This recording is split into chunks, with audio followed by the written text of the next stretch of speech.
Tanggung jawab adalah kesadaran manusia akan tingkah laku atau perbuatannya, baik yang disengaja maupun tidak, untuk melaksanakan kewajiban dan menanggung segala akibatnya. Ini merupakan kewajiban memikul, menanggung, atau memberikan jawab atas perbuatan diri sendiri maupun terhadap orang lain. Aspek dan bentuk tanggung jawab. Tanggung jawab mencakup beberapa dimensi penting. Terhadap diri sendiri, kesadaran memenuhi kewajiban pribadi dan menjaga diri. Terhadap Tuhan, menjalankan perintah dan menjauhi larangannya. Terhadap keluarga, menjaga nama baik dan memenuhi peran di keluarga. Terhadap masyarakat dan lingkungan, berperilaku sosial yang baik dan menjaga alam. Terhadap bangsa dan negara, mematuhi hukum dan menjaga kesatuan. Ciri-ciri orang yang bertanggung jawab. Konsisten, menepati janji antara perkataan dan perbuatan. Berani, siap mengakui kesalahan dan menerima risiko.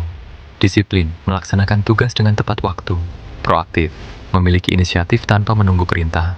Secara ringkas, tanggung jawab adalah wujud manusia yang beradab karena menanggung dampak perbuatannya.